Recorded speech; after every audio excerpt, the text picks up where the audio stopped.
was like, yeah, I've got to go home. I can't sit and talk about WoW for another hour. That's going to be a big problem. That's going to be a big problem. I was like, I'm going, dude. I've got to go home. No home. No home. Stay. Game. Continue to game. Continue to game. Resiel, thank you for the 5 gifted subs. No dodgers.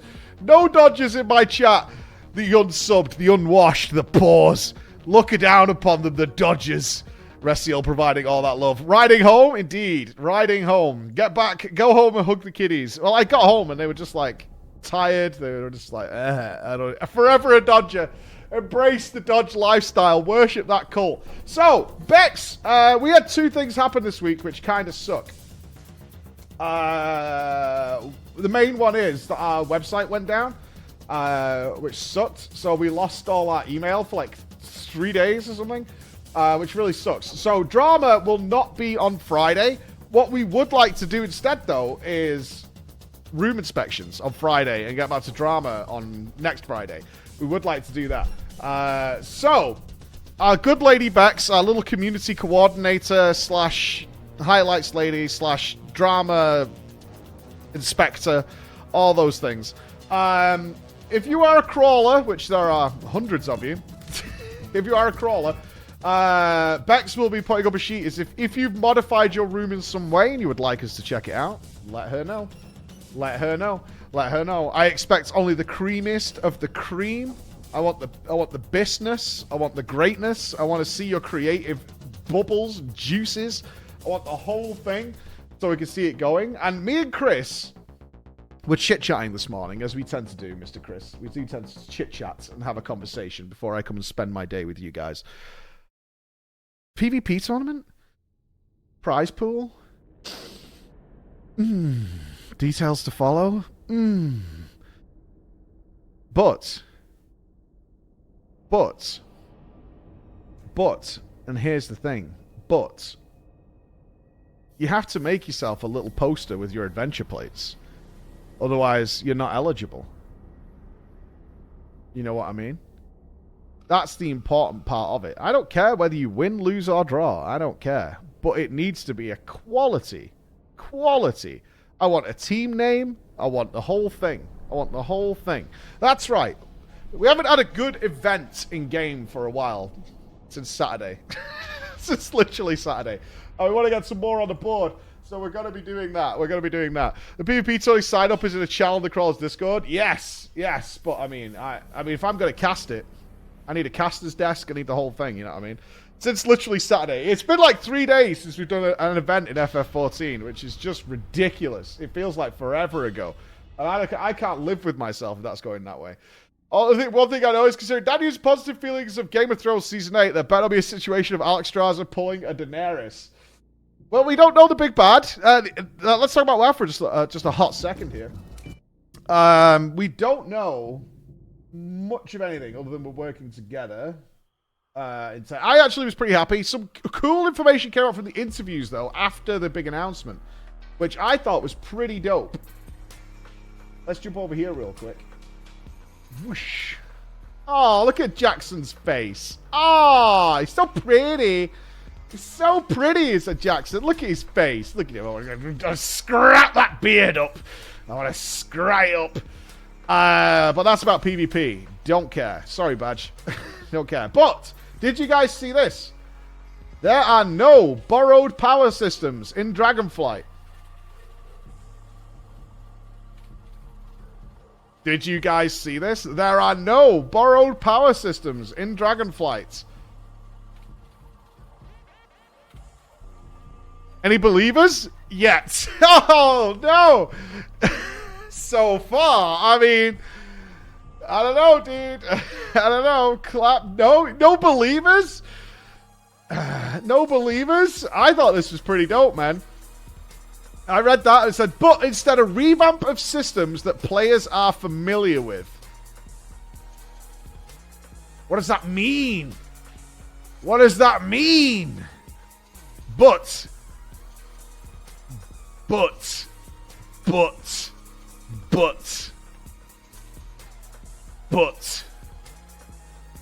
new talent tree, I mean, maybe they're referring to that, but you could say, they would have said, I think they would have said something like, yeah, but the talent tree, right? we're just putting it into the talent tree. There are tier sets. But the buts. Okay, what's the but? Because this is the thing. This is the classic. If we follow the sort of similar announcement schedule that Blizz has, is usually the big announcement is all positives. Thumbs up. All positives. Later down the line, we might learn a little thing or two that might make you go, maybe. But we'll wait and see. There was a number of cool things in here. Let me have a little flicky through here. The Dragon Isles are so large, so Dragon Riding is also a unique way to navigate the world. Okay, let's just hope there's something in the world, and it's not just, it's not just like, whoosh, and that's it. That would suck. Oh, thank you. Level 3 hype train. Madrid for 1,000 bits. Thank you for bringing the content. I can't wait for the second tier of 25 man raid. Same, man. Let's find out what those gods are. On a Musha Nostalgia Cube. 15 gifted subs between them. You love machines. You're absolutely amazing.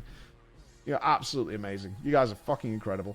It's a step in the right direction. Yes! That's what I thought. And that's what I said to Max last night. And a little brief, he was like, what did he say to me? It was like, well, just tell me, did you like it? I thought it was fucking cool. And I said, I did like it. I said I turned everything off, so I've got to go home and see the kids. But I said nearly everything they announced has exceptional amounts of potential. And nothing that made me facepalm. It was very, very nice. That was like my summary. It's like nothing they said made me go, oh no. Oh no. Everything about it was like, this all has wonderful potential. Like, everything about it. But I did say that about the Shadowlands as well. So, fingers crossed for quiet excitement. Again, I want to be super clear on this before everybody's like, but you don't fucking cover WoW anymore, you piece of shit. You said you weren't doing it anymore. Why are you doing it? As I also said, I still play the game. Well, I don't anymore, actually. I actually don't. Oh, you know what I just realized? Oh, this is so sad. I don't have it installed on my computer. Oh, look at that. That's a fucking bummer. I don't even have it installed on the PC. But I would like to play the game that was my favorite game for like a decade. I would like that to happen. Is that okay? Internet? Is that okay? I would like to play it if it's fun. I would like to play fun video games. Is that okay? Is that okay? No? Okay. No, I would like to play your game. I would like to. Xenos, thank you for the gifted subs as well, man. Thank you. Kami, Silestaller. Oh my god. No Dodgers here today. Sundays with a big smile. Oh god, 19 months. Hasn't it been way longer than that, Sundays? I think it has. I would like to play the game that literally built me a career and got me this office with people who work for me. I would like to play your game. That would be nice. Flying in the Dragon Isles will not require a Pathfinder achievement. Fuck yeah, man. Fuck yeah, dude. Dumbass Pathfinder achievement. Go fuck yourself. Go fuck yourself. So dumb. God bless. God bless. God bless. God bless. Oh, so good. So good. Okay. The Dragon Isles was chosen expansion because it was one of the few remaining known places in Azeroth yet to explore. As a person who knows practically nothing about the Warcraft universe, aka this guy, I had no idea about the Dragon Isles. But, I mean, every fantasy story has Dragon Isles. So, there you go. I don't know who Murazond is. Oh, Galacrond. I don't know. Midgard Soma? That guy I know. I know who that is. I have no idea about the dragon story. I don't know. I don't know. Like, I have no idea. I have no idea. Muradon is a crazed Nosdamu. Nosdamu is the timey-wimey guy. He's the Doctor Who dragon. I know who that guy is. He's the one who stands outside the Cabinet of Time. Yeah. Nailed it. I know what's going on. The more I thought about this, I know this was a bone of contention for some people, but the Evoker being just Drakthir and Drakthir being just Evoker, I actually fully embrace if they go balls to the wall with it. I think they could show off. My hope for this is, genuinely, is that they show that having, like, more locked down stuff that they can really tailor towards those setups can prove to be really fucking cool. If they go more Burning Crusade with it and fucking love it, and really embrace it, this could be dope. And so that the next time they announce something like this, people are like, awesome. Because that's what you want. Like WoD flying. I don't want it to be like WoD flying where they're like, you're not flying anymore. We're going to make the world awesome by making you stay in your garrison 100% of the time. And it didn't work out at all. I hope they really embrace this and they can go mad with dragon stuff.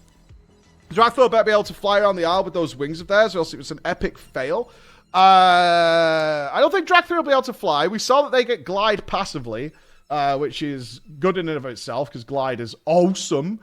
Is absolutely awesome. But I want them... They could, like, make so many choices. They could make so much choices because they don't have to account for Dragthor warriors, Dragthor mages, any of that shit. What they could do is they can go, right, the Evoker is a dragon, which means we could do some really cool stuff with it, and only they could be that way, which means we can make this badass, we can give them really cool animations, we could do so much with it. So I really hope they prove that this is a good thing, and not something where everyone's like, but I want a Dragthor hunter!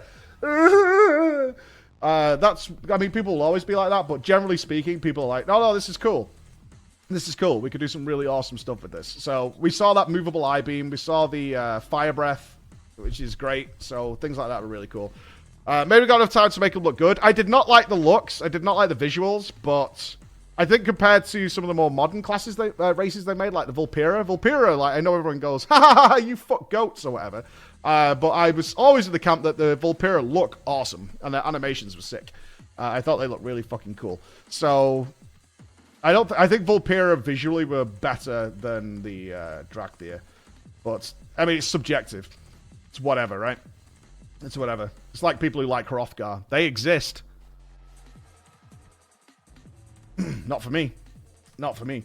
Threads of Fate leveling system for alts will be utilized. Hope it gets iterated on. It's a bit more interesting, because at the start that was kind of... Blizzard is looking into making more systems account-wide, so I read nothing into this at all. I don't know what that means. Is reputation going to be account-wide? Are they whole... I mean, you can't... I cannot go back to a pre-FF14 world. Again, I don't think. I don't think I could go back to a world where my one character doesn't just literally have everything. Like... you know what needs to go away, at least initially? Stop taxing people on spreading their resources. Why do we pay a tax on resources we've farmed? Why? Why? If I farm Torghast and have a shitload of soul ash, why do you tax me on sending it? Like the fucking government or whatever. What are you doing? I farmed it. It's mine. I'm sending it to my character. Why are you taxing me? Why do I run this like 20% tax rate on my own resources that I farmed? What are you fucking doing, man? I gave you my hours of my life and you're taxing me on it. You fucking Jeff Bezos motherfuckers. Back up. Back up. I don't need to pay tax on soul ash and fucking bizarre currencies that you put into the game. So I really hope that they change their mentality on that, because it's rude more than anything. It's fucking rude. Like, I farmed it with my life, my sweat and my tears, man. I had to watch so much Netflix to go through Torghast, and now you're taxing me on it. Like, please don't do that. But it's also supposed to be right about in-depth open world experience. World Quest 2.0. Again, skepticism with this. I hope they do. I really hope they do. I hope they look to things like Bosnia for some inspiration, because Bosnia is the tits for open world in-depth content. It's such a good step in the right direction. I hope they look that way. But we shall see. No borrowed power systems.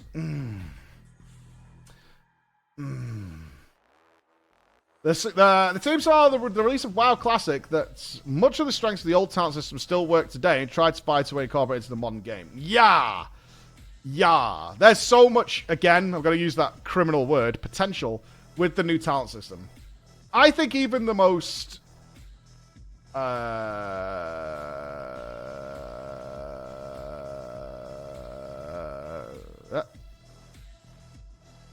this one. This one. I think even the most casual Andy, Tommy Two Fingers, can utilize this. This really excites me.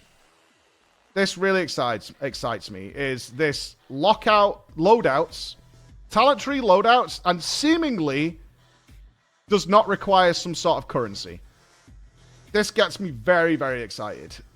Loadouts that don't require some sort of currency, stupid tomes, books of shit that needs to come with it. But again, as I pointed out yesterday, I really, really hope that these ones here, these little jobbers with the stacks of them, aren't just increase the effectiveness of that spell by X%. Please, God, no. For the love of God, please no. If I take Cenarian Ward here, and then I need to pick up this one to buff it by like 9% or whatever, like, please, God, no. Like, what I would love to see here, what I'm hoping for in my copium-filled lifestyle is that this is like, you get wild growth. If you put 2 into it, your wild growth cooldown is reduced by a decent amount because you're going to be AoE healing a lot more. And if you get 3 in it, you can now cast wild growth on the move. Why do I hope for that? Pretty simple. That means that sometimes I want this and sometimes I don't. And I could simply say, oh, I'm more stationary for this fight, which means I don't need wild growth on the move. So now I can invest my talent points somewhere else. And I can tailor my character towards the encounter and to what I need. If it's a high mobility fight, yes, maybe I want to take this and go that route with it. Same with the Ironbark. If this is some fight where the tanks get crushed or individuals get marked with Doom or whatever it might be, is that if I take the extra points in Ironbark, it dramatically reduces the cooldown, but only makes it last like a couple of seconds, so good players can utilize that in a good way, and things like that. That's what I want to see in this talent tree. What I do not want is you get Ironbark, your Ironbark is 5% more effective, your Ironbark is 10% more Please don't do that. Make the spells really fun and interesting and allow for, and I'm going to say this unironically, meaningful choices. And I genuinely mean that with the bottom of my heart. Allow me to have meaningful choices. Instead of like, well, I have to put 3 points in here in order to get over here, and I need to put that point in there in order to get germination, so I got to go that way. I want meaningful choices. That's what I want. I want meaningful choices that matter. And that I can go, ooh, well, I don't need that right here, which means I can pick up this, or I can pick up this, and do stuff like that. Or maybe it allows me to come around here, and I can pick up something else. That would be dope. That would be dope. Little dubious the Heart of the Wild is buried so far down here. But, like why is the Innovate logo here? What's that? Like, here, this should be something like, your Innovate can now be put onto another target. Like, we would see, if this was the Priest one, we'd want this with Power Infusion, right? Your Power Infusion can now go on a different target, and I imagine a lot of these are legendary built in. I think the shapes of the icon square circle relate to something. Yeah, I do. These are spells. If they're in the square, that's a new spell, right? The circles are passive benefits, is what it looks like to me. So this is like, you get Life Bloom, this is Efflorescence, this is Nature's Cure, this is Ironbark, but this is Omen of Clarity, which is a passive buff. So it'll be like, you pick up Life Bloom here, but if you pick up Omen of Clarity, your Life Bloom, which you definitely have because you picked up the last tier, can now give you the free chance for a free spell. So the square ones are new spells that you're gaining, and the circles are passive buffs. These ones down here, this one, and in fact in the video, this is wrong. Or not wrong, but this is already selected. These are split talents. So at the end game, this one here, for example, is not just Convoke the Spirits. It's a choice of Incarnation or Convoke. So you have to pick. You can see it's got the little arrows on it. So that means you can cycle between 2 spells that you pick up here. So you can't have, from this look, you can't have Incarnation and Convoke the Spirits. You choose one or the other. So same with Germination. So you've got, or Flourish even. You got Flourish here, but there's another spell, another Invoke talent. Endpoint talent that's hidden behind this. Yeah, so you pick up Cenarian Ward or something else. This will be based basically on what the current talent system is. But same over here. Like, I don't want this to just be like Bark Skin is better. You know what I mean? I don't want this to be Bark Skin is better. And Rejuve is better. Like, it's a little weird that Rejuve appears to be a... Because this is the Resto talent tree, right? But it looks like you don't get Rejuve unless you click here. Which is a little odd, but I mean, potentially it works. But that, if we go off the idea, which it looks like it, that these squares are gaining new spells, Rejuve is over here. And Swiftmend is here as well. So it looks like you could theoretically have a Resto Druid that doesn't have Rejuvenation or Swiftmend. I'm not sure how that'll play out. We'd have to wait and see. That'll come down to balancing and things, but that would be a little odd. You start with the ones on the right. Yeah, I know, but you also get these ones, right? That's not different to what I'm saying. What are the star symbols? Star symbols, I would guess, are not something you need to put points in, but you get after you put a certain amount of points in. So once you put, like, say, 15 points or whatever into this side, you unlock Nature's Swiftness. Once you put, like, 25 points in, you get Tranquility. Once you put X amount of points in here, you get Rebirth. So it looks like you get Rebirth a little later. And then you get Stampeding Roar later on. So that's what that looks like to me. The arrows mean they're options, yes. So you can see this one is a choice between two. So I know this one from the video is Convoke and Incarnation. So you would pick between two. You get a few points invested depending on your spec, meaning Resto starts with Rejuve. That's fine. So what? These are predetermined? Is that what you're saying? So when you click Resto, you automatically are given Rejuve, Swift Mend, and what looks like improved Rejuve. Right, so these are mandatory talents. Interesting.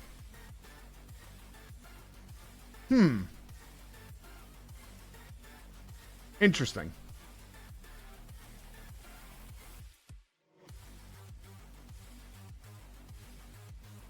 Interesting. Where did you see a source on that? We got a source? Any sources? Check the Wowhead article. Yeah, you got a source?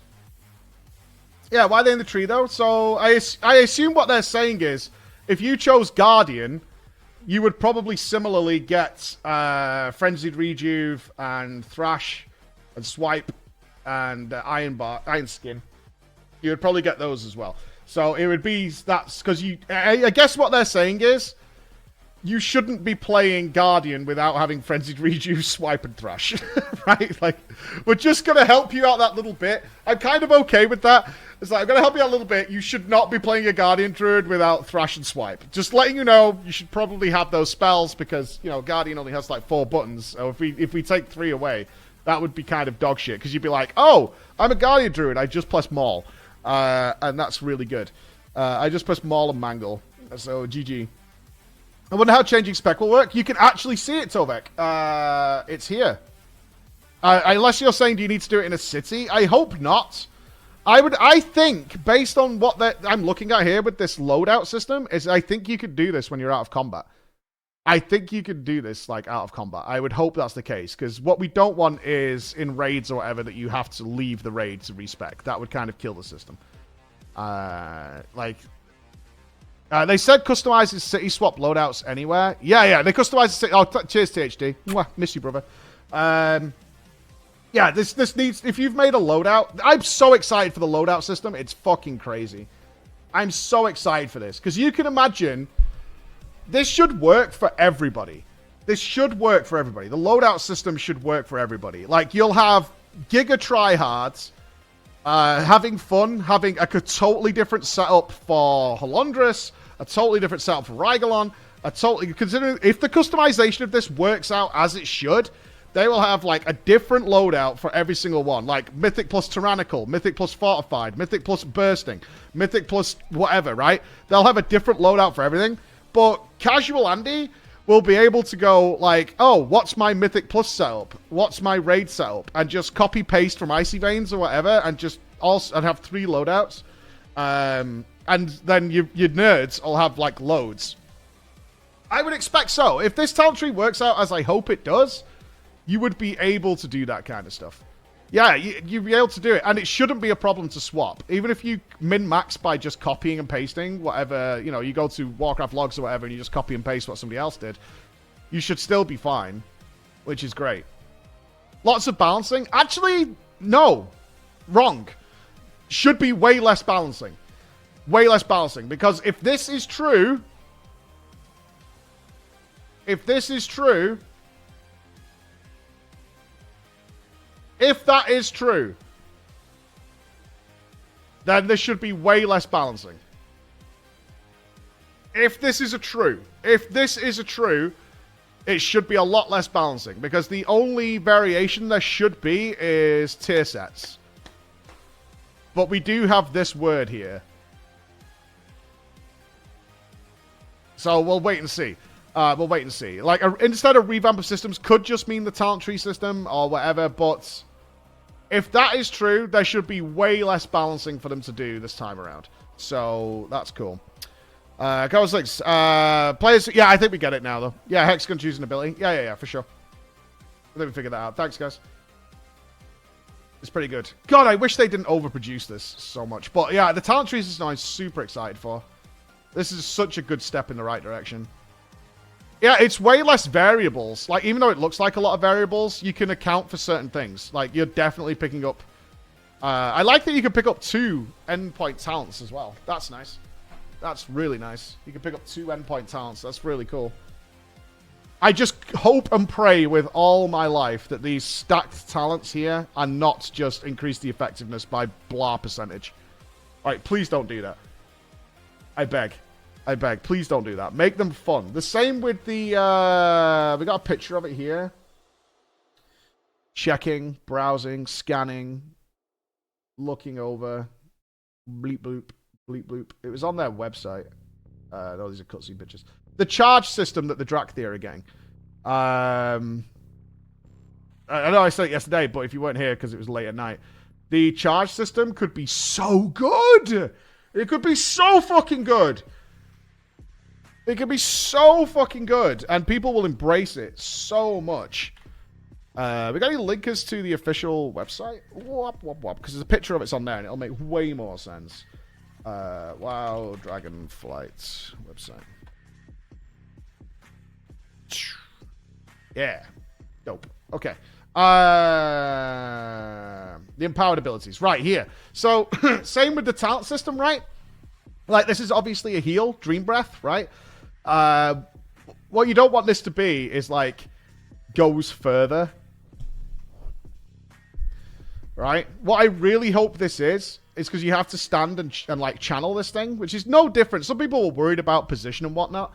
There is no healer in the world who's not found opportunities to do like a wild growth, regrowth, right? You are casting 3 separate spells, but it's the same as being stood still and casting 1 spell.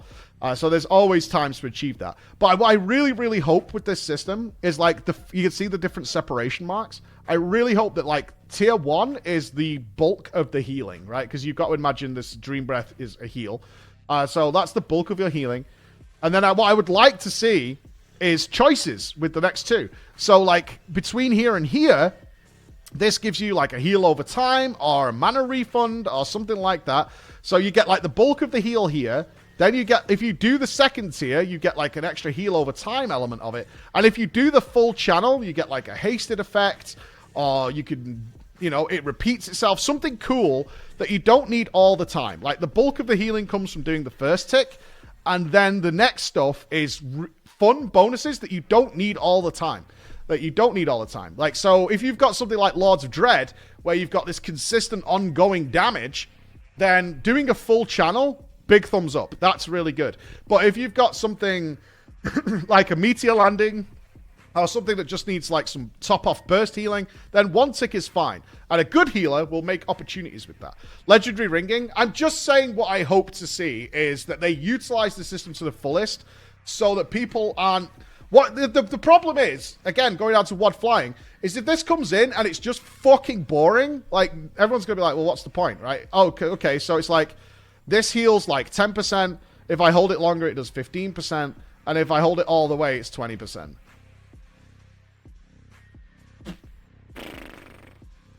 Like, all what, like, as he said yesterday, is like, is it, because there's like these ticks here, but I think this is just the indication of the cone. It's like, it goes 10 yards, 15 yards, 20 yards, like. Well, because all that means, in a world of World of Warcraft, is a good guild, it actually punishes shitter teams. And that's something that's been a healing problem for a long time, is that the way healing works in WoW, the crappier your team is, the more healing you have to do. In a really stupid scenario, that's how it works. So if you've got a bunch of players, right, who are incapable of standing in one spot when the raid leader says gather, right?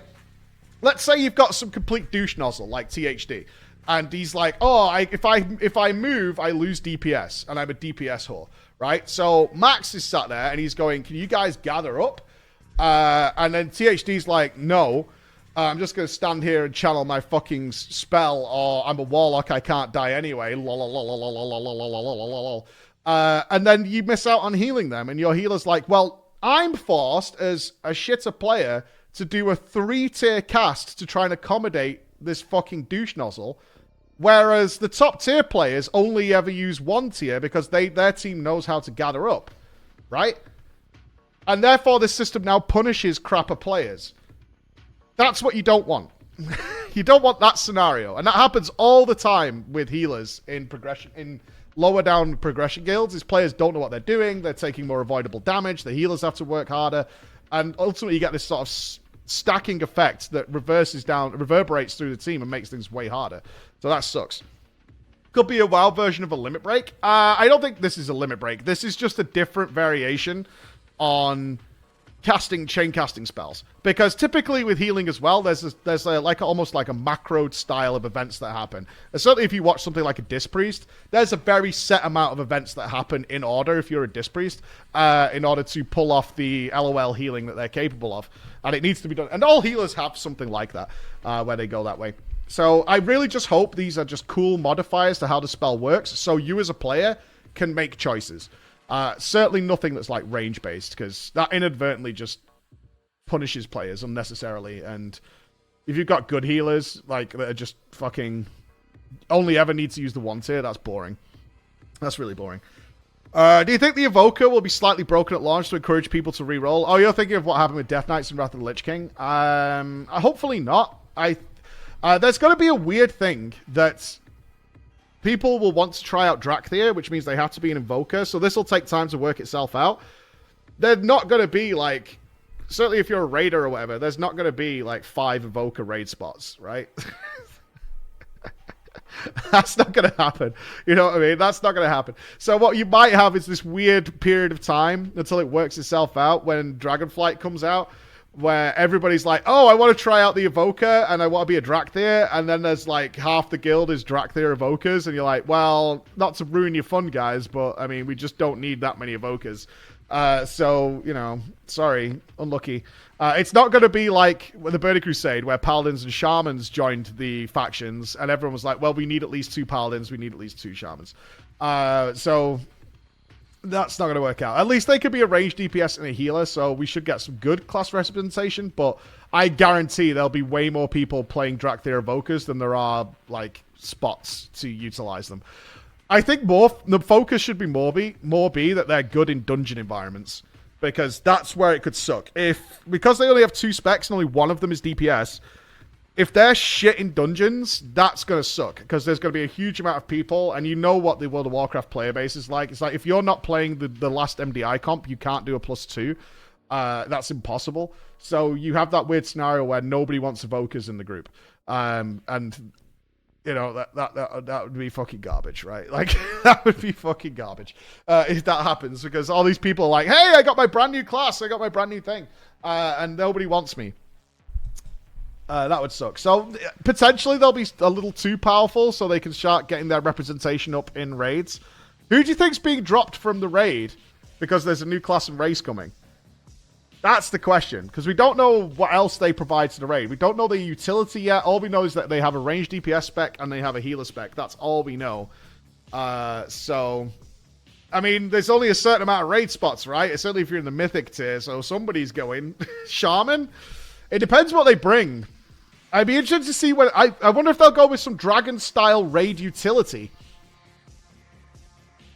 I mean, if we look at what Dragons have done in the past, if you look at Kill Jaden, we had, like, a mana refresh Dragon Breath, if you remember, on the Kill Jaden fight. We've got maybe... I mean, they could have something like a group-wide Alter Time. That would be dope.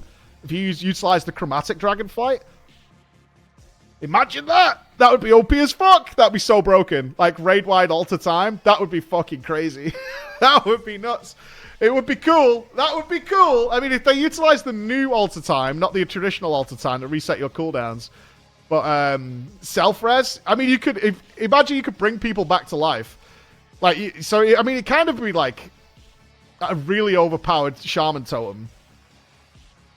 So, you're all about to wipe. You could do, like, Alter Time on your Evoker. half the raid dies, and then you alter time back and they're all alive again. That would be wacky and so broken, but it'd be fun. It would be fun. It would be fun. I mean, they have chromatic access. I imagine they do bring Bloodlust, because that's a chromatic effect. It looks like they're... From what they mentioned in the video, chromatic effects are generally going to involve haste, so I assume they do carry Bloodlust. What else they could do? I mean, they're a healer, so they're going to have some sort of thing. Did you see the interrupts are talents? At least Skull Bash and Solar Flare.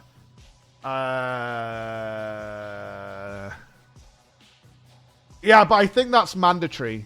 I think you'll probably get Skull... I can't imagine they're going to give you a tank without interrupts. I can't imagine that's going to happen. Maybe. Maybe, I don't know. I can't imagine that. That might be a mandatory one. Yeah, that's Resto Skull Bash. Yeah, where's Solar Beam? You have to come all the way down here if you want to be balanced. I wonder if it'll work. I assume it does. That if you pick up Moonkin form as Resto, that your Convoke now does the Moonkin Convoke. I assume it would. Just like it would with Incarn. I can't imagine it wouldn't do that. It's kind of weird that you don't get Sunfire or Starfire unless you talent into it. Unless you... Ooh! A thought occurs to me. I wonder if certain talents you pick up automatically pick up the next two. I need to see the video on it. Check this. Yeah. This is exactly what... This system should work for everybody. It really should. So what is this saying here? Balance loadout 1, Mythic Plus, Raid AoE, Raid Single Target, Jeff's max DPS build, Arenas, World Quests. Yeah, absolutely. Import! Oh.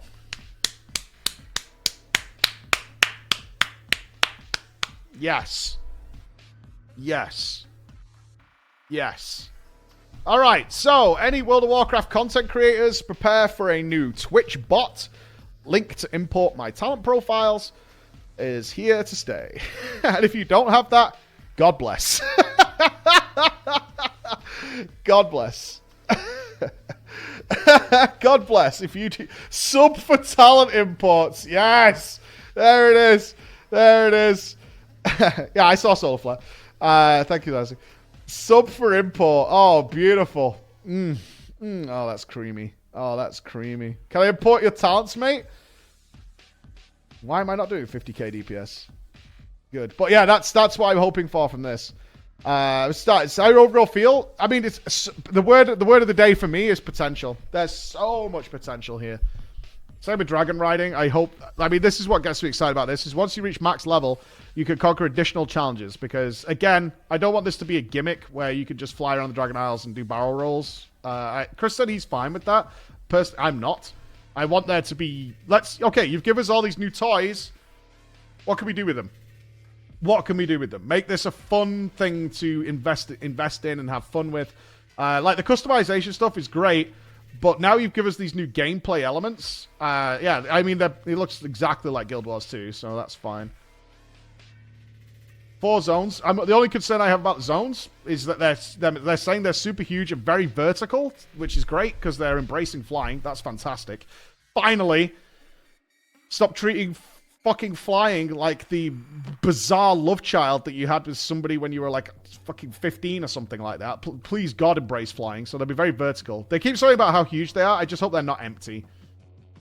Huge is fine, but again, we look to Elden Ring for inspiration here. Elden Ring is massive, but there's also stuff every 20 meters that's awesome to do. So, giant zones are fine as long as they're with stuff in them and we're not just riding across them for 5 minutes. Like, that sucks. That sucks. No, did you find new expansion by Lizard?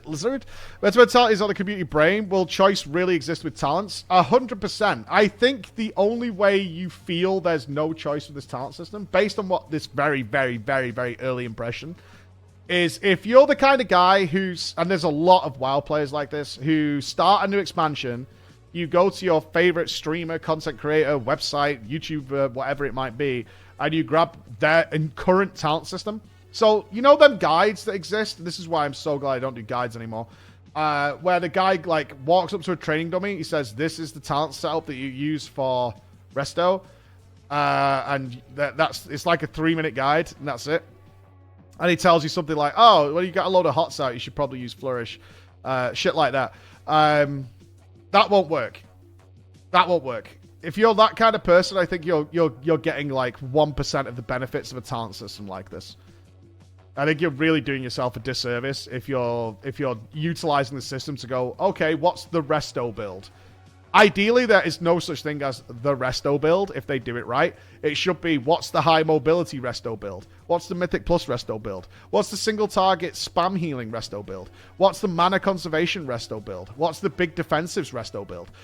Those kind of ideas is what you want to see out of a good talent system. So you can go to certain fights and be like, oh, okay, so this fight has a lot of like spread AoE. There's no big single target hits here. It's just a lot of constant raid damage. Okay, so I can maybe go down the left side of the tree, or the right side of the tree that way.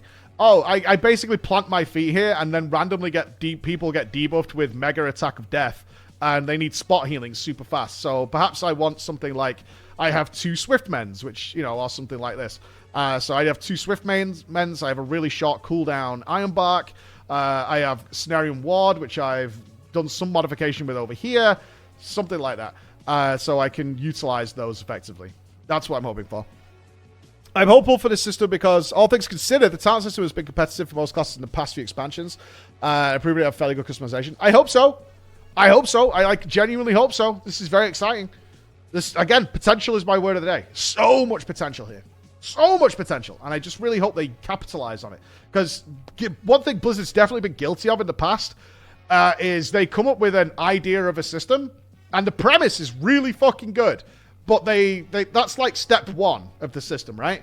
They have like step 1, but they've not considered what step 7 is. And then by the time we get there, they just ditch the system because the system stayed at step 1 and nobody liked step 1. Warfronts, island expeditions, whatever it might be. Like, warfronts are a fucking awesome idea. Garrisons are such a good idea. But step 1 has problems. It's not been worked out. But there was no step 2, 3, 4, or 5 on the iteration path, right? There was nothing else on the road. And we were like, oh, right, so we just get stuck with this thing. What's on the drawing board for, like, where this goes? Well, how does this develop? Where's the next thing? And it just kind of stays as the step 1 version, which is like, hey, that's pretty cool. We're going to buy your expansion and try it out. And it's like, there's problems here, guys. Where's the next step along this journey? And we don't get to go there, which would be a bummer. I'm glad there isn't any player housing. They can't do it right now, not the way players want it. So hopefully they develop that in the future. Would you not consider order halls an iteration of garrisons? No, not at all. I was kind of hoping order halls were returning. That was a big one I was hoping for with 10.0 is order halls were returning. They're so good and they're so underutilized, which is a real bummer. But no, garrisons were their attempt within the current system. As I said, I've spoken to some people directly when I've been at BlizzCon, and I've spoken to some people who work on WoW. I'm not sure if they're even still there. Player housing was a topic I discussed, and they're like, we just can't do it. Like, the code just doesn't allow for it. Maybe they'll be able to bolt something on in the future, but if we could do it, their message was always the same. It's like, if we could do it, then it would be in the fucking game. Because it would just print money, and it would be so free, and it'd be so fun, and so engaging. But we just can't do it. What we can do, like, in their defense, is what we can do is like garrisons, where we give you predetermined positions, and you can choose what's on there, because we've pre-made it. So basically, you're cycling through options. So we could give you a player house, but you would only be able to have the bed there. We could give you a variety of beds, and it doesn't even need to be a bed. It could be a shower or whatever, but it has to be in this location. What we can't do is allow you to sort of drag and drop things in the game into a certain location. So I think it was kind of like an interesting one, be at the Race to World first, is one of the big things I always ask for is instant replay, because it's so useful. And Noggy built that ridiculous tool, which was great, but it was on like a 4-minute delay, which is great, fine for the raiders, but for us as casters is no good. It's just too long, right? So we were like, can we have a replay? And the team was like, we could kind of almost do it. But although it sounds simple and it sounds easy and it sounds like we should be able to do it, you actually need to rebuild the system for the ground up to accommodate that process. And we haven't done that. So we can't do it. Like, you know, we could sort of make it happen as long as you give us some time. But, you know, it's you can kind of make it happen. But for what you're asking for, which is like something happens and I say, can we get a replay of that? and then we have it in like 20 seconds, that we can't do. What we can do is things like we can make a Twitch clip and we can broadcast that and do things along those lines, and we can slow it down and speed it up. But what we can't do is that thing. So hopefully, I think the player housing situation is kind of that scenario. It's like we can kind of do it, but it won't be like FF14. It won't be like WildStar, and then people will be pissed and they won't be happy. It won't be as you want it, which is a customizable environment. So it would just be a shit show if we released it. It'd be a shit show if we released it like that. You wouldn't like it. And certainly, if I'm Blizzard as well, if I'm Blizzard, I am waiting to see what this island thing is that's coming to FF14. Because if you're going to even talk about player housing, you're waiting to see exactly what Squeenix is doing right now. Because the island thing is coming soon, and whatever the hell that is just going to be... That's going to be the thing that you're probably basing things off, right? Limitations is totally understandable. I'm not shitting on Blizzard for this, but I also think it's the right decision to not do... When we all heard the announcement of garrisons, there's not a single fucking person here right now, and if you say you are a liar, who thought, oh, it's just going to be a map with some potholes in it, and I can choose what buildings go in those potholes. None of you thought that. We all thought, oh shit, we can customize it how we want. Right? No, you didn't, Shalani, you fucking liar. You absolute liar. There's none of us who thought that. We thought, oh, I'm going to be... Like, as an old-ass boomer raider, I was like, oh, I can put, like, Nefarian and Nixia's head on the door. I could do all this kind of shit. I could show off all this, like, legacy stuff that would be really cool. Perhaps I could put Nefarian's ashes on a table. Not Nefarian. Nightbane's ashes, because I did that. Maybe I could put that in a nice display of all the things I've done. But what we got was like, oh, okay... I mean, even the collectibles had to go to preset position on the walls, right? They have to predetermine where you go in WoW, where it goes, which is not what we wanted. What we got was a completely overly practical environment with some customization, but not really. You know, not really. God, it's... but again, so much potential here. So much potential. I'm really excited for them. I hope they do well. I really do. I hope they can recover World of Warcraft in a big, big way. That would be sweet. That would be so sweet. I hope they go a bit further with professions. I hope this doesn't turn into the raiders make all the money. Because this primal thing here does remind me of the Burning Crusade. Which makes me think that there'll be something that drops in Dragon Keep, or whatever the first raid is. That's like a raider-only thing, like Nether Vortex is. And basically all the plebs have to submit commissions to the raider blacksmiths, the raider tailors, the raider leatherworkers, to craft them their really good piece of gear.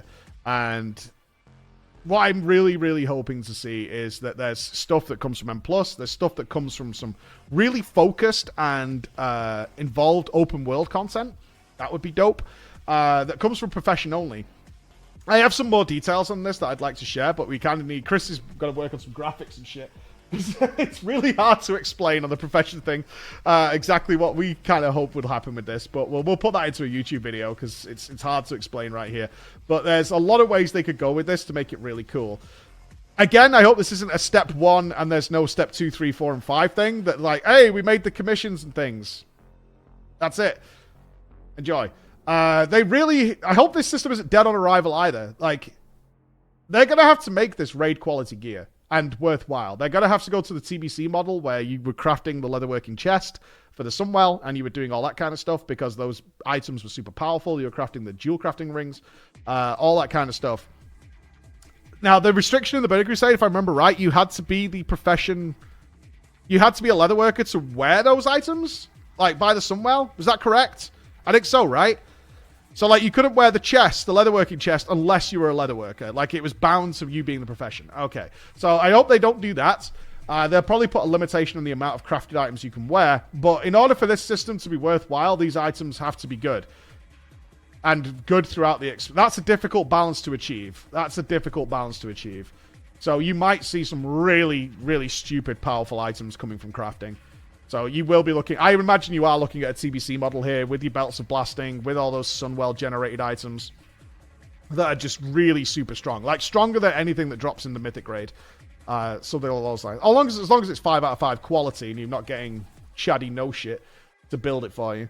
They already said they won't. It's on YouTube. What? They won't be with the optional reagents. No stats in the fight. Looks good. Well, the problem is, if these items aren't up to that level of quality, where does the system go? Right? Where does the system go?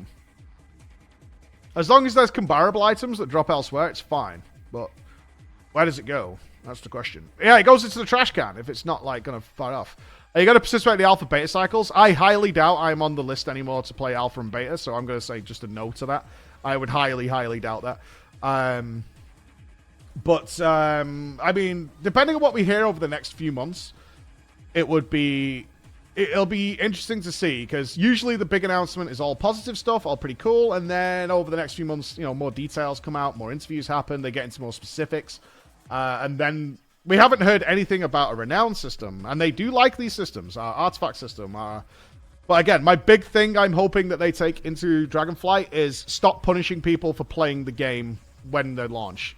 Stop punishing your regular players, and stop rewarding the people who play for a month and then disappear.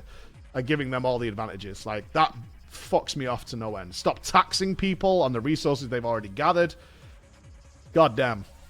Yeah, they won't be renowned, but they won't be, it won't be called renown, but something like that. They still like their long-term progression things. Yeah, they said that there's going to be a rep in each zone, which is kind of standard Warcraft stuff. That's kind of fine. I imagine I wonder what rewards are going to be. I'm guessing it'll be reputation stuff. I do like this, though. This is a good embrace. This is such an embrace, yeah. All reputations simultaneously. Yeah, I think it'll just be zone progression, which is fine. Hi, Annie. Looking back extends to Recent Issue 2. Taking elements from an expansion like Shadowlands and reimagining them for the Return of Azeroth. You're going to be seeing an advancement to the renown system that we used in Covenants, which we think is a really cool way to set up a reputation in a way that feels fresh for World of Warcraft, Fiesel says. Our 4 main reputations each have their own different set of renown levels, and that lets us reward you often. It lets us show you what you're getting during the course of unlocking various different things, whether that's cool cosmetics associated with those reputations or getting additional quest lines associated with them, additional gameplay. So more like tribals, maybe. We wanted to go really deep with all these different aspects, Jeremy adds. The new version of Daily Quest is going to be transferring over to a very activity-centric system that feels like you're always making progress. And unlike Covenants, you don't have to pick one of these different reputations to gain renown. You could do all of them. We're looking at how to incorporate alt-friendliness in the same way. Just make it account-wide, dude. It's not that hard. Just make it account-wide. Just bite the fucking bullet, man. A lot of your players have experienced a different way of life. And they're going to miss it if you make them regrind it. Depends what it is, right? Because there should be no power gains tied to this. If they make a sick story... Like, I'm doing a lot of the Beast Tribes in FF, just for the story. I like that the Vath are, like, building up its empire from this sheepish little tribe that's scared of their own shadows and are now starting to open up trade with everybody.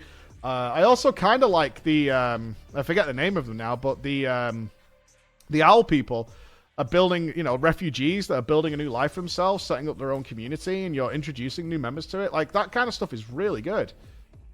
That stuff is really fun. I don't really care about the mounts or anything, but I kind of... The Vanu Vanu. Yeah, the Vanu Vanu are, like, annoying characters, but their story is sick. I like that the Pixie story involves, like, the corruption of the dream world. That's awesome. So good. So, yeah, if they make a cool story and cool cosmetics, that'd be sweet. This is where I don't need to constantly grind them every day. I mean, hopefully you don't.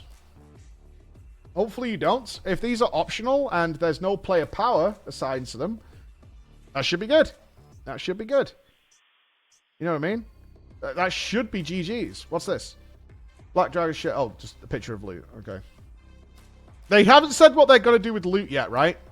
They said they want collaborative... They want to improve collaborative loot. That's a term that marketing's come up with. That's the most marketing term I read. Where was it? Tier sets remain. The team will improve on the Great Vault. The Bronze Dragon was allowed to see unique stories involving timelines.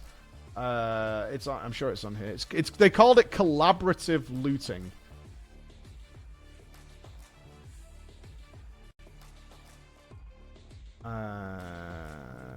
Might not even be here. Let me Control F.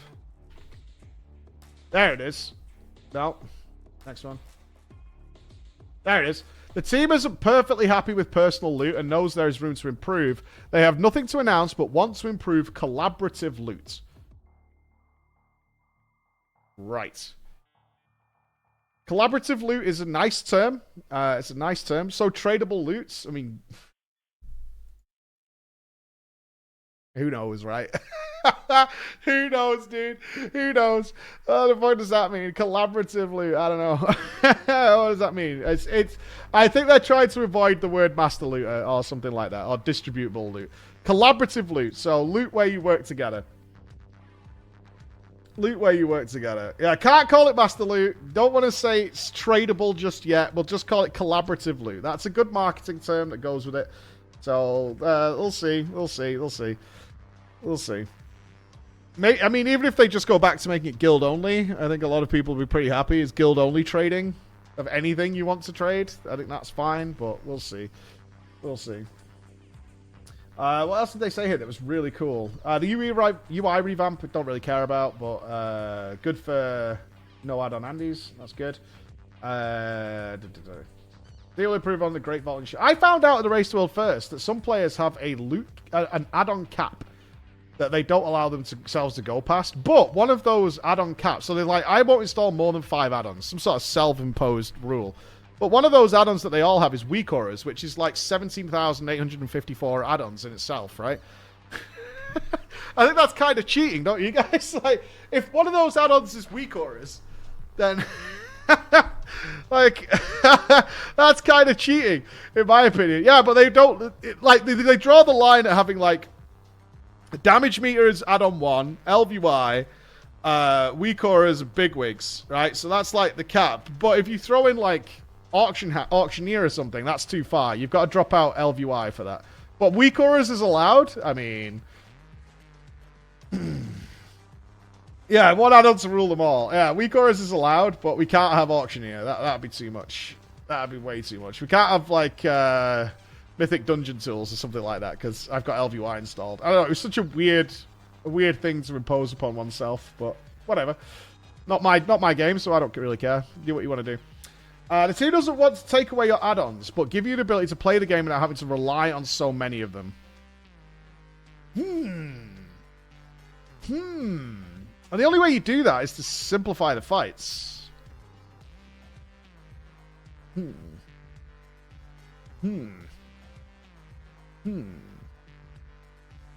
Managed to drop the DPS meter? I can't see that ever happening. Can you? Can you imagine WoW without that? How many of you actually play FF without a damage meter? So I know that definitely some people are playing with it. I do. I don't play with a damage meter. Me? You guys wouldn't admit it anyway. Yoshi P's not watching. I suspect more people than you realize have a damage meter on their side. I would suspect. They don't look at it, but I mean, they don't talk about it, but I'm pretty sure some people, more people than you expect, actually have it. And just take a little glance, just a little glancey glance, just a little peepers at it. Very excited though, very excited. I think overall this is a good start, a really good start. I'm pretty good to see what's coming next. New raid, new level cap, yeah. New dungeons, good. Dude, were you not really sad though when Stonebro fell off that mountain? Stonebro was such a chad. Only WoW refugees use stuff like that. No. No. I was talking. People were talking to me about damage meters long before the WoW refugees things. That's just a no. That's a nice idea to think of, but that's just not true. That's absolutely not true. I was rooting for Stonebro. Same, man. Same. It's less than you think. Let's not pretend either of us know the answer to the question. Let's do that. But, I mean, I will go with the theory in my own mind's eye that it's more people than you think, even though they don't utilize them. It's literally 67 people. It's quite literally 67 people. I want to see if it's Shatter or just kind of thwomp. Yeah, for sure. Yeah, don't bring up a game. That's fine. No reason. There's no issue with it at all. There's no issue at all. I feel like I've lost the sense without a damage meter.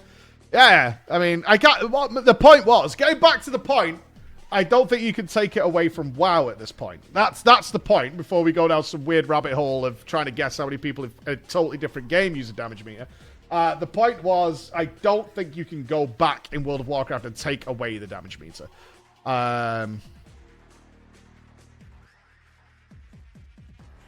would suggest that's the thing. I don't think you can go back and take that away. You can certainly limit some functionality, which they've done in the past. Let's not pretend like they don't do this. They've limited functionality several times when they feel they have a line, right? Internally, they have a line that's like, we went too far here, and we need to draw it back. So they've done that several times. But again, I mean, I would kind of, maybe we could set up a raid event. How do we check though? Could we do, if I put a prize pool together of, say, 4 disc plates, something huge like that, something massive. Do we do like an Echo Liquid Pieces something race where nobody uses any add-ons? How would we know? Make it 5? Dude, I'm not made of money. The fuck? I'm not made of money. They have to stream. Everyone streams. You'd always have somebody who's like cheating. I think so. Is it even possible? Sure. The jailer with no add-ons. I mean, it's possible. You fucking poor. You fucking poor. Looking at you, Roger. Yeah, it would be poor. As long as there's money involved, hell no, people will try to cheat. I don't know. They're mostly stand-up guys. Mostly stand-up dudes.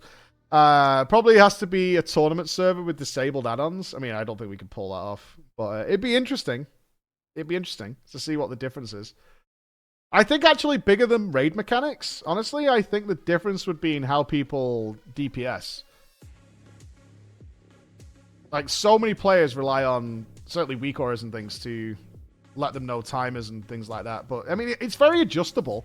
When I do all the PTR testing, we always do it without add-ons, and you pick it up very quickly. Like, it's not as big of a deal as you'd think. It's really not. Like, when we do all that testing, we do just fine without add-ons. Like, for a long, long time. It's not a big deal. Yeah, you just feel it. There's a lot of muscle memory. You kind of know when your 2 minutes and 3 minutes are coming back. Like, hopefully they move away from that model, so you're not sure how some people feel about this, but I really dislike that you're a god for, like, 15, 20 seconds, and then you're dog shit for, like, 2 minutes, 45 seconds. Like, I fucking hate that.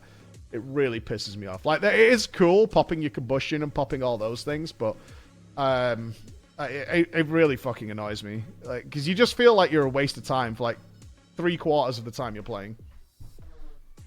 You were banned? Who got banned? What? I didn't ban anybody. That's how FF works, though, but I can't tell because I haven't got a damage meter. And to be fair, you can't compare FF rating to WoW rating. That's the biggest. That's the biggest misnomer in the world, is people trying to side by side compare those things. They're very, very different raid styles. Very, very different stay styles. Who got banned? I didn't see a ban. Morning, Stormy. Morning, you okay? I like the old Fire Mage and Mop where you had to be consistent to do top damage. WoW rating is better. I mean, they're different. They're different things. Different strokes, different folks, 100%. It's one of those. It's different strokes, different folks kind of thing. Because we got the Ultimate coming next week. Yeah, I mean, you're comparing completely different things. You could prefer one. Go-karting and F1 racing, you know, they're both racing things, but they're not the same thing. And personally, I prefer go-karting because anybody who likes F1, certainly if they work for me, is a fucking idiot. Because it's just really boring. Whereas go-karting is a trial of men. You know what I'm saying? Wow. Wow. Is that why you suck at go-karting? Well, you know, some of us took the competition fairly. Others stayed up and studied the turns like it was Cool Runnings or something. You know what I mean? Just saying. Oh shit, I got locked out. Help! Tales and love! I feel attacked. Nope's going full tryhard, right? Tryhards. React added to this Bellular Pandemonium law? No. No. I know my lore. I'm good. I always have the opinion the only reason people watch F1 is to see crashes. No. Like, the people who are really into it. Noops, next time the camera is on me. Yes, that. Oh, who's that? That was Noops. Noops. He's a professional.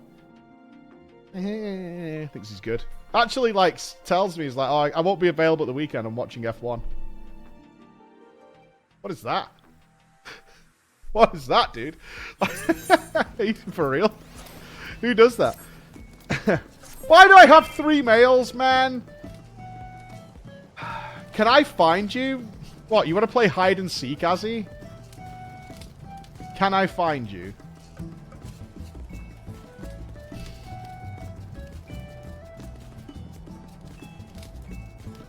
Ha!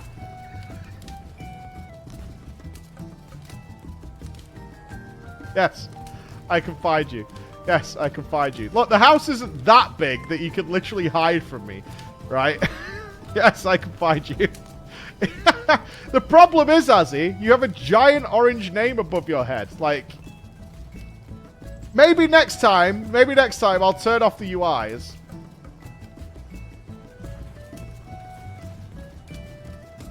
And that way it'd be harder to find you. Maybe we could do that. Maybe we could do that. Call the fire department? I don't know. Morning, everybody! I can find Bex as well, hiding in a tree. Morning, Bex. Good morning. I only clamped down on raiding WeCores and add-ons. It poisons the well of creativity for fights so much, because fights are designed with add-ons in mind. I actually think it's the opposite, but I'm not disagreeing with you. One thing that the prevalence of these complex add-ons allows them to make some very, very complex and creative fights with what they do. They would have to simplify it a little bit if it didn't have add-ons. But, again, I'm not disagreeing with you. It would be nice not to see the absolute utter reliance on WeCora teams. Certainly at the world first level. Like, it's not something that affects anybody else at all. Let's be clear on this. It affects like 200 people globally who have that. But it is annoying. It is annoying. Because the fights just look... I think, honestly, my biggest issue with it... How did you guys sit on here? What the fuck? How's that possible? My biggest issue with it is it's from a getting players involved standpoint. It looks to me... Hold on. I think... And this Race to World First is, like, the prime example of this. Although I will stand by what I said, is this Race to World First was a complete anomaly. And I don't expect anything like that, anything similar to happen in the near future, like, for at least 4 or 5 years. But I do think when... okay, we got a world first kill here. I think this is possibly... even though common sense tells you... Was this Marvel intro? I haven't seen this. You did a Marvel intro? Oh, Mitch. I know this is Mitch's work. Wow, who didn't get in? Oh, it's fine. I think this is possibly the most... Stop having fun. That was funny, bro. That was a good one, bro. I think this puts off a lot of people from even trying raiding, although they would never raid under these circumstances. I mean, genuinely. Yeah, I think when they have all the add-ons going off, like, I think this is fine. I think this is fine. And choosing which buffs to track is fine. But I genuinely think that the fights look so complicated and so difficult that most players don't want to even consider playing at all. Can we go a Skype POV? Ready for blood? That would make more sense, right? Fast with the mark and big overlap. Yeah, even though common sense tells you you will never ever have to deal with this scenario, and you won't have to make these add-ons. They will tell you what's going on. Was this from the player's POV? Who cares? So Scribe God. Armament positions. I mean, people bitch about the add-ons because they look at Scribe and Max's POV, right? With like every cooldown in the world, but like Zalia's is clean as fuck. And in fact, it could be a lot better. Like, you know, I don't know why Ken has, like, how much he didn't heal Mirez for. You know? Like, damage taken is fine. But, like, Ken's UI is really clean. Like, there's nothing awkward on here, right? This is clean. All he's got is his raid frames. An angelic buff. That's it. And the spell the boss is casting. What's not clean about this? He's got a damage meter. And the spell the boss is casting. That's it. What's not clean about that? And raid frames. That's it. You sound like Asmo, my room is clean? You don't think this is a pretty clean UI?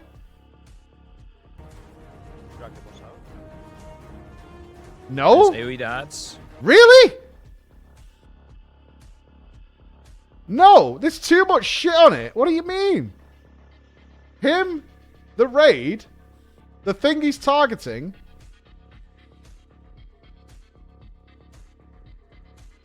A focus target? What? Half the screen is UI? No. No. Like, not all. Pump dads. Maybe I'm Dragon too Ball used break. to looking at these. Like, okay. I mean, it's different strokes for different folks. I would say this is not a clean UI. Am I trolling? I'm not trolling. No, I think Ken's is pretty clean. But, like, this is how they prefer to play, and I'm fine with that. But, like, my UI was always pretty Grab a clean. spray. Like, this to me is way Yellow too break. much, right? Drops. Good. And click scroll break. On bombs so soon after these circles. What about Fabos?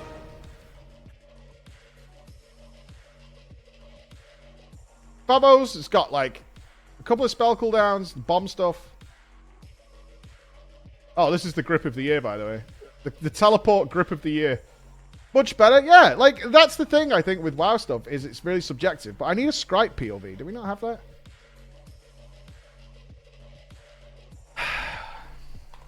Because this is what most people see, and I think this is what most people get. Echo, Jailer. There must be a stream rip. Somebody must have ripped it off.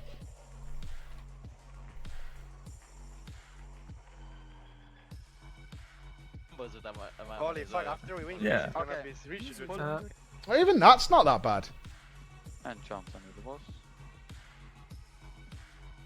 Right? Got raid cooldowns over here. Things the boss is doing. I mean, this is very similar to my UI. Like, very, very similar to my UI. Holy shit. It's decent. Yeah. Okay, I kind of killed my own point here, because...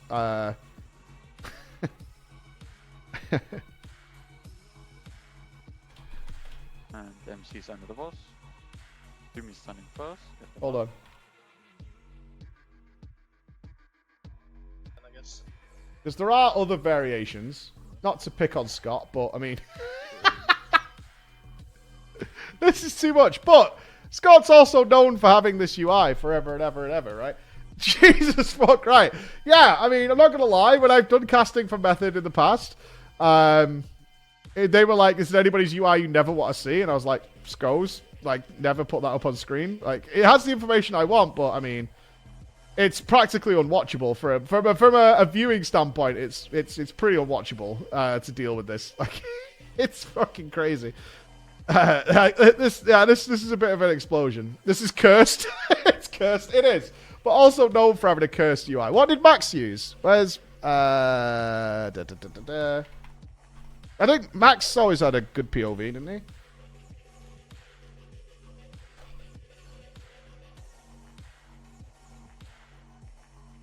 Yeah, he watched Fired Ups, right? Which is also fine. Like, I've got no issue with this. Yeah, Max used Fired Ups. Fine. Yeah, they're okay. They're not as bad as people say, but I think it's, Oh, I know. I know what fucks people off. Okay, I can remake my point. I'm grasping at straws. I'm aware that I'm grasping at straws, but, you know, shut up. It's my stream. I'll do what I want. It's my stream. I'll do what I want. This is the kind of thing I think puts people off. I don't think Liquid had an add-on like this. Wait for it. This thing was fucking crazy. this thing was absolutely nuts. But I mean, it was really cool. But this is the kind of thing people freak out about weak auras for.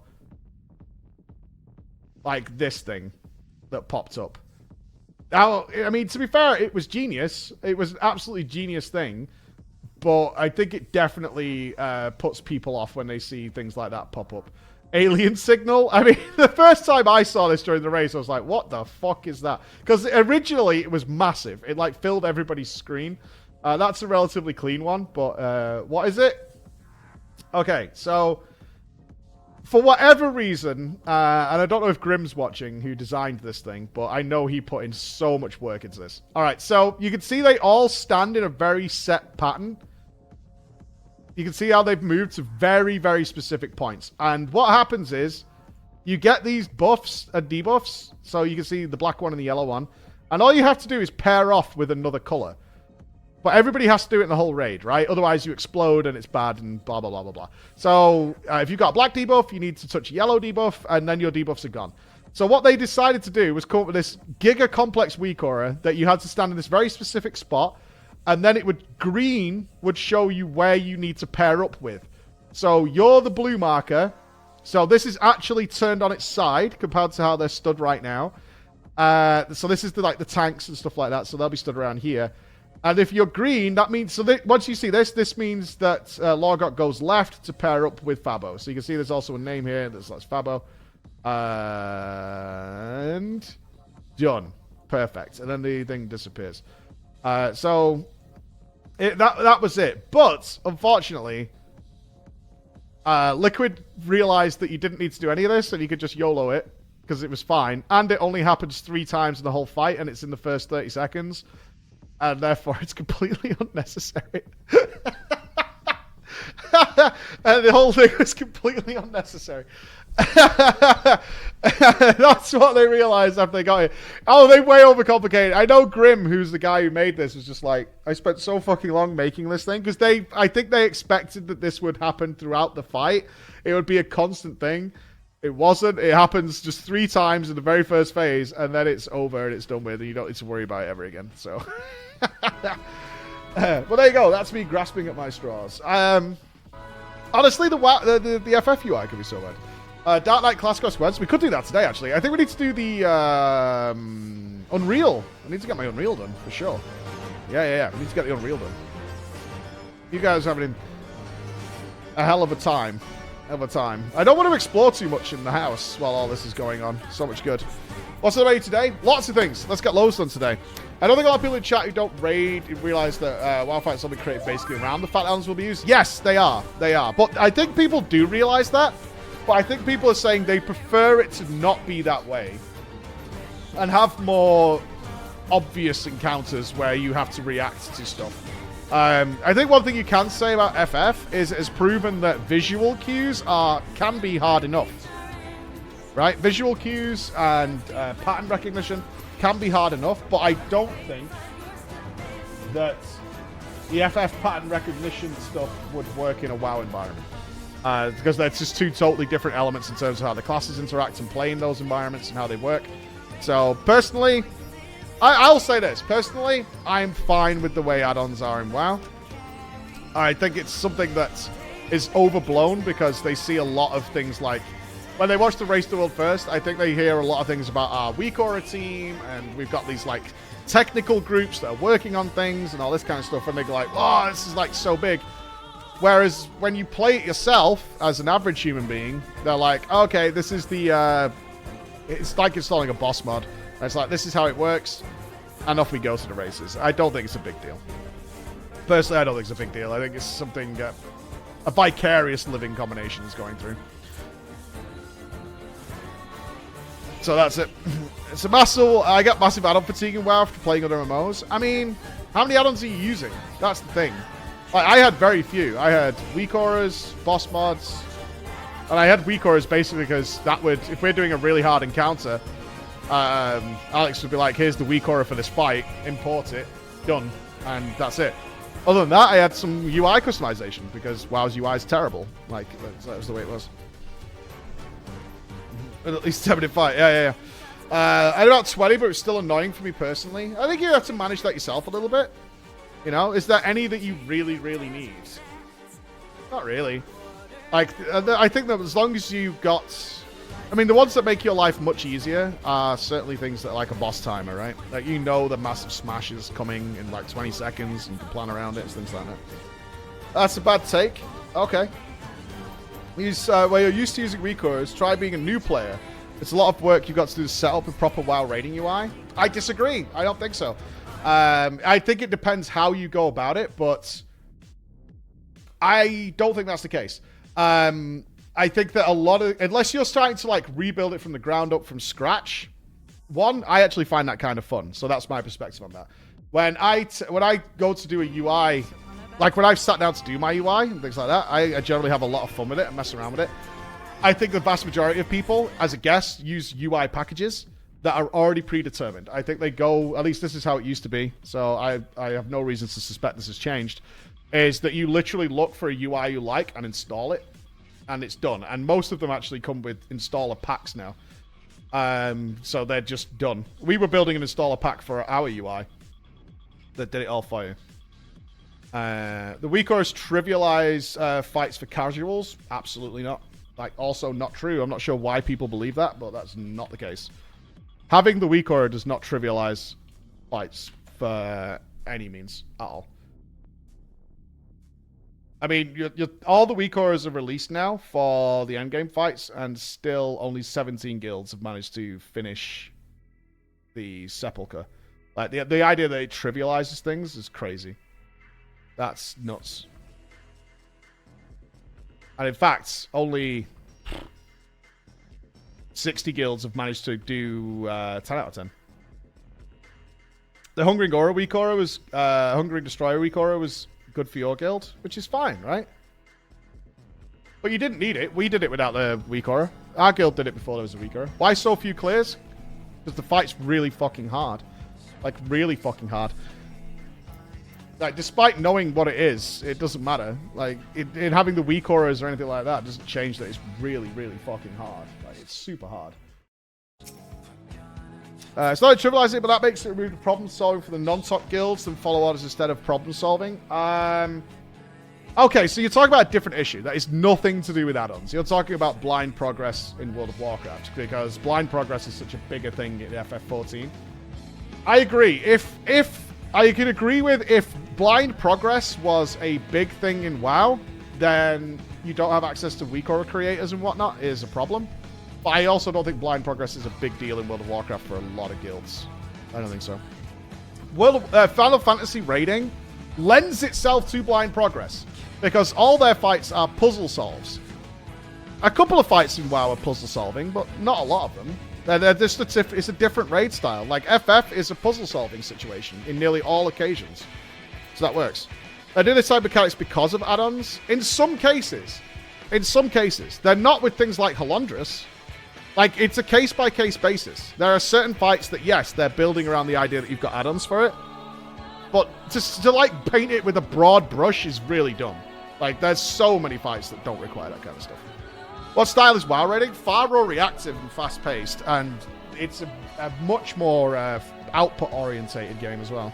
It's a very, very different style. Like, if you've played both, certainly you can see the difference immediately. WoW is just gear checks and obscure mechanics. Also, not true. Some fucking crazy takes in the chat today. Have you guys raided before? I don't want to shit on my audience, man, but there's some fucking awful takes going on in the chat right now. Like, you've never played this game. It's crazy. It's fucking crazy how much dog shit ideas I'm hearing. Like, it's really weird. I get if you've not played it, like, fair enough, man. But there's some fucking criminally silly ideas going on. WoW raiding is just pressing buttons. We're kind of on the par with some of the takes here, for sure. For sure, some really weird takes. Not all the chat, but they're just like, some of the takes, I don't know where you're getting these ideas from, but they're completely inaccurate. And all I would say is, try and drop that mentality because it's not true. I'm telling you now, it is not true. Whatever this weird sort of pre-built... You're like me with FF, right? Where I was like, FF is dog shit and awful, I'm going to hate it. be open to changing your mind on that, because I'm telling you now, as somebody who's done this for like well over a decade, you're wrong. You're just flat out wrong. Believe me. And I'm not being a one-side shill Andy for anybody. You're wrong with a lot of the takes you're doing. You think they could slowly transition to more puzzle fights? No, I don't think FF rating is conducive to the WoW environment. I don't think that works. FF's found its feet. You can see, one of the cool things is, you can see, right, when you do coils, and like early coils especially, they try to do a sort of WoW thing. They tried to be like, that's kind of what works, and they kind of tried to do a WoW thing. And then very quickly, and as rightfully should do, they start splitting. They start splitting off. And you can see it happen. It's like, okay, our direction is more this way. WoW's direction is more that way. And they start diverging very, very quickly. Until the point where now FF has got its feet. And I always use the FF dungeons as a great example of this. Is they found their feet with that in Stormblood, with how their dungeons should be. And they've done that every single time since, including Endwalker. They follow, like, that's the model that works for us. Let's go with that. And WoW went the same way as well. Like, if you look at vanilla dungeons, vanilla WoW dungeons are all over the place. Some of them are like 10 minutes. Some of them are like an hour and a half. They're really fucking crazy. You then get to the Burning Crusade, where they were like an hour long. At least for in the actual launch. I'm not talking about the classic versions, because they're not a good metric of the original experience. And like, some of them are like an hour long and really hard and really brutal. And then they flip-flopped to Wrath of the Lich King, where they were ridiculously easy to the point that it made no goddamn sense, and they were so boring that you could just run through them and pull literally the whole dungeon and AoE it at the end. Like, what the fuck were they thinking with that? And then in, like, Kata, they went a little bit too far back, and then they found their way. So, like, the diversion happens where... And then FF iterates on its own strengths, right? It iterates on its own strengths, and it gets better and better in the FF style. Whereas WoW Dungeons then accelerate into Mythic Plus. I know not everybody likes Mythic Plus, but they then go into the Mythic Plus direction where they kind of have a set formula, and it works that way. So they diverged a long time ago. Should we take your opinion seriously when you haven't done high-end rating FF yet? I don't care. I really don't care. What I have done is enough rating in FF to understand what the situation is, and I've casted and watched enough of it to understand it, because I do have that crazy experience from being able to cast and watch things. There's a reason I cast Races to World First, and people ask me about it. So I can draw an opinion from it without doing it, just as I know when I order a shitty meal from a restaurant that it's bad without being a chef. I'm not saying this is bad, but I can see the strengths and benefits of it, right? You understand that? I could do that. So if you disagree with me, I don't fucking care. I really don't. But I'm still telling you that's the way it is. And if you're going to sit there and say, oh, you haven't done Savage, and let me tell you, Savage raiding is exactly like raiding in World of Warcraft at the Mythic level, I think you're fucking mental. I really do. I think you're fucking really stupid to draw that comparison, because it's blatantly not. The games don't work the same way whatsoever. So if you think that's some sort of like nonsensical opinion, I think you're living in a copium box filled with your own farts, genuinely, right? I just genuinely feel like that's the take, right? I think you're living in a weird fantasy world. Savage is not the pinnacle. And then I get these like actually takes, even though they're probably it's like, but what of Ultimate and things like that? It's like, yeah, we all know about that. We don't need to do that kind of thing, right? You know what I mean? We understand that. So it's just the simple thing is they're not even remotely the same. You can see that after playing for like a little bit that they're not the same. You know what I mean? I think I would have a good time too. I don't know anybody who's listening to this who thinks that you won't... Oh, Mike doesn't enjoy Savage. If you heard that in anything I said, you're also living in a fart box. Because I never said anything like that. At all. In any way, shape or form. All I've said is they're literally very different. That's it. So, I mean, come out the fart box. Smell the roses. That's all I'm saying. Come out. Have a little... Touch grass is the common thing. It's fine. Right? Come out the fart box. Was Jailer a puzzle fight? It looked like an FF raid, just with more people. Jailer was a highly technical puzzle fight, yeah, but the other fights weren't. Like, Rygelon wasn't. You see the way it has divergence. Some fights are puzzles, some aren't. And that's the way it's conducive to that. But it was also built into the WoW raiding style, which is very different. Why are you calling my home a fart box? I'm very confused by people who get upset about a very obvious opinion that's not that far off. It just is, like, try to belittle it because, like, you're either an FF fanboy or a WoW fanboy for some reason. I don't know why you need to put all your shoes into one closet. I don't get it. But it's just the way it is. People have tried to gatekeep. I mean, whatever. If that makes you feel better, I don't fucking care. Like, I really don't. I don't care. People want to shit on it. Well, that's what Chris said yesterday. Is like there was a lot of people looking to rage bait the Dragon thing announcement, right? The Dragonflight announcement yesterday. But overall, it was pretty positive. Like, there wasn't much in there to dislike. Like, you could say, oh, I don't like the way the Drakthir look or whatever. That's fine. No one cares. That's fine. I don't like them either. But, I mean, overall, it was pretty fucking positive. It was pretty good. So, you know, not going to do that.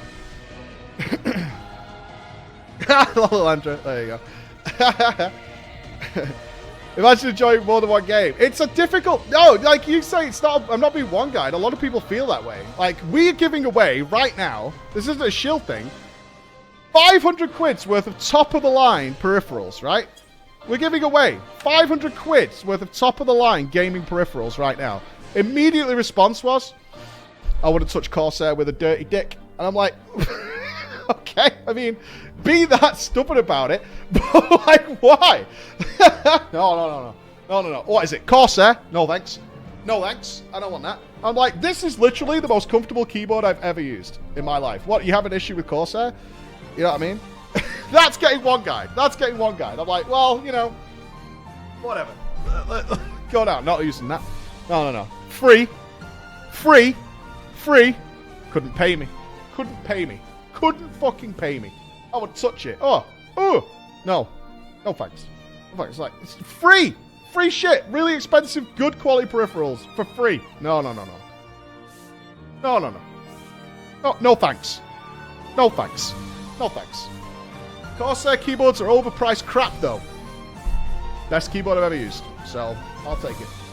And free is not overpriced, as far as I know. I mean, I bought mine. I'm happy with it. Free for advertising.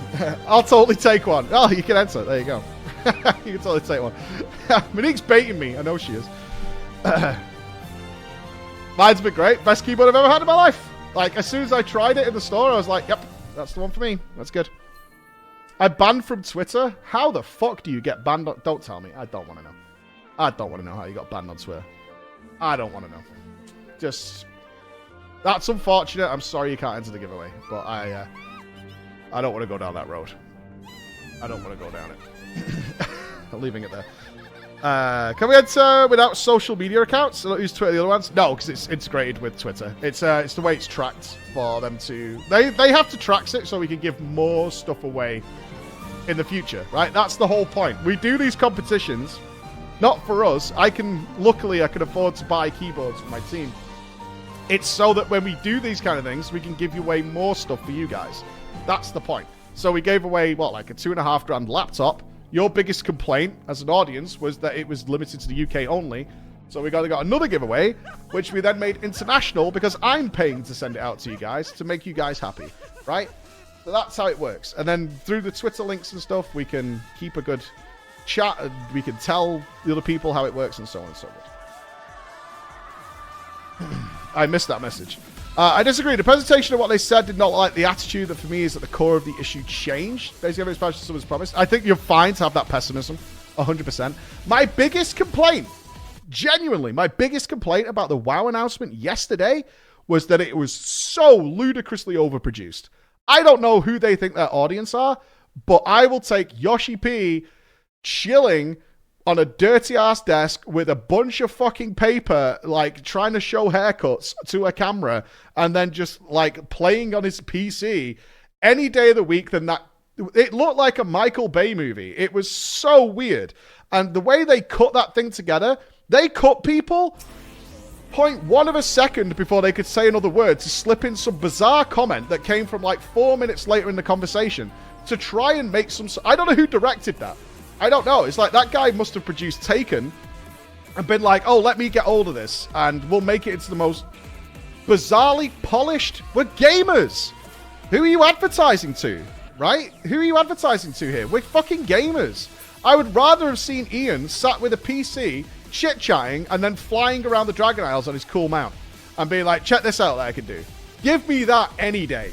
Give me that any day, rather than fucking lens flare and moody color correction and bizarre dogshit fucking cuts where someone's like, and then we produced this thing, and then we went, and then somebody else comes in and went, that's great.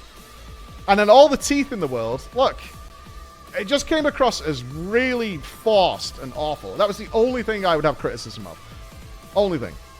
The same with the attitude of presentation. Yeah, but that's their like mentality of how they think that it should be done. It was weird. Like, there were some of those cuts. I don't know who edited that thing, but there's a point in the presentation where they talk about, I think, dragon riding, and they say the exact same marketing line because it's very scripted. So it's like momentum and something else, right? Gravity and momentum was the marketing tagline that they went with, something like that. And then it immediately cut to the same guy saying the same thing because they not edited it correctly. So it went, and then there's dragon riding, where you'll utilize momentum. And it's like, we just literally listened to you say this, like word for word. And you could tell that they had to do some ADR because they hadn't said, what was it? Fuck! Oh, they hadn't called Alex Straza the Lifebinder. Did you guys pick up on that? The person in the conversation had obviously just said Alex Straza instead of Alex Straza the Lifebinder. So what they'd done is they cut to another person with a big grin, and then they had that person ADR that line in, so it sounded like they said Alex Straza the Lifebinder. Like, it was so obvious, and it was really weird. Instead of it, as if we don't know who Alex Straza is. Who are you talking to? Can you imagine if it was like this in the FF one? So what we're going to do is we're going to have Alphano go over here with Alize, and they were like, shit, we fucked up, guys. We've really fucked up. Cut to a picture of Gigakawa for a second. We're going to go with Alphano Levior and Alice Levior. Nailed it. Yes! We got it in, guys. And then, like, someone's nodding. Like, we got it in. Can you imagine if they would need to do that? That's crazy. That is actually crazy that they would do things like that. It was so weird. If you don't know who Alex Straza is, well, it's because it's the Dragon expansion. And their theme is that the zone with Alex Straza is about building life because of the red flight, right? So it's like you have to say Alex Straza the Lifebinder because for marketing purposes, for our new zone, people need to know that the red flight is about the life. So you need to make sure that message is getting... It's like, no, we know who Alex Straza is. Like, it's fine. And honestly, we don't give a fuck. We like the idea of big-ass dragons breathing fire and kicking ass. And you're telling us this is the zone themed around, like, the red dragon flight? Cool. That's enough. That's fine. Like, and make it natural. It was so good. It was so much better. Even during the FanFest, Yoshida and Koji are fully off the cuff and memeing. And it feels like they play the game, right? The best thing I ever saw in the FF one is literally Yoshi P just playing the game. Oh, you want to see the new Alliance raid or the new PvP? I'll play a round of PvP and we'll show you. And we'll have a laugh about it. Like, great. That's awesome. That's so good. That's so good. Just do that. Like, that's what we want to see. Because that's what we always do. Don't play their game and know its lore. I think they're very aware. A lot of people don't know the lore.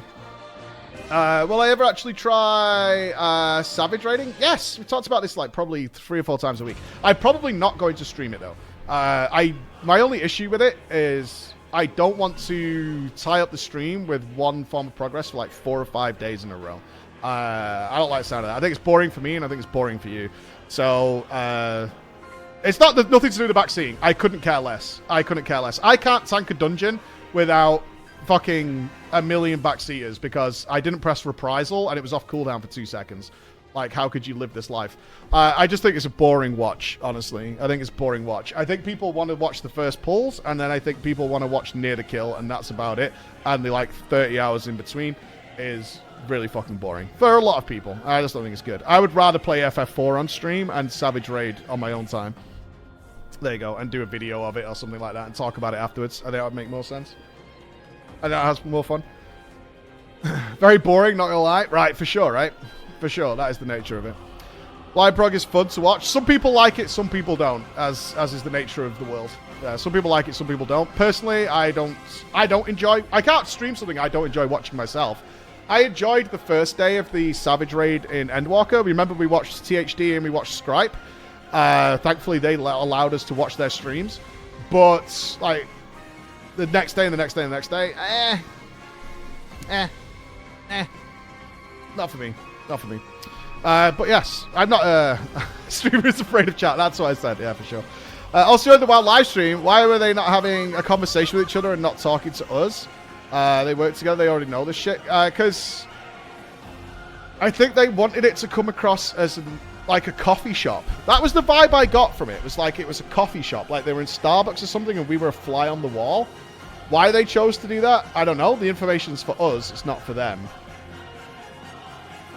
I don't know. I don't know whether it was like it happens, man. I've worked with a number of producers on different shows. It depends who you get and what their background is. If you get somebody who's used to making, you can hire a really expensive director who has this like long history in TV production and things like that, and they just don't have a fucking clue about who they're talking to. Like, I would rather take a good example is like in the Vegas show I did. That guy was one of the most experienced directors I've ever worked with in my life. That guy had writing credits and awards and all sorts of shit and a team of like 20 people doing production. I will take Mitch and Sam any day of the fucking week. Any day of the fucking week, I will take Mitch and Sam. Any day of the week. Like, no question asked. This guy might be on a salary that numbers in the hundreds of thousands of dollars and he has this ludicrous backlog and can call whoever he wants to do. I'll be like, all right, that's awesome. I will take Mitch and Sam any day of the week who understand when I walk up to them and say, dude, we need to put the Shadowbringers theme song on and Emmett Selk needs to be dancing on top of PCs, and understand that that's a good idea. And not go, what is Emmett Selk? What is a Shadowbringer? What are you talking about? Is that a player that's here? Is that Shadowbringer 420 or something? Is that somebody that's here? How do we get him to stand on the PC? You know? Yeah, it was. It was brilliant, right? It was brilliant. It was so good. Like, we put that Shadowbringer storm, and I think it was the day the jailer died. It was so good. Like, everyone was hyped. What is PC? PR agency obviously came in after the later PR debacles. I imagine they did have a PR agency. I would have preferred a more genuine thing, personally. I don't know. I don't know whether it had to be remade as well because of the Dragonflight leaks. Like, they definitely referenced the leaks. Those leaks could have been done by themselves, so they were able to talk about it anyway in the original run, but I'm not sure if some of it had to be re-recorded. Why is Emmett Selk? See you later, Toph. Be good. He's a half-faded soul of the dead. True. Manipulation. Would you only want to go Savage Raiding with people blind? I don't know. Savage Raiding is a low priority for me right now compared to the other stuff I want to do. For good. Doesn't say a word. They're laser focused on the fight, for sure. They switched 2 once a month, but now they bulked up based on just a filler one. All the activity today is we've been talking for like 2.5 hours at this point. God, you've Rich Campbelled me like big time. Let's go for a pee. Let's get some gaming going, man. You've totally Rich Campbelled me. Gary has been. I think so. Chris, did we have a delivery? I don't think Gary's been. Chris, we have a delivery.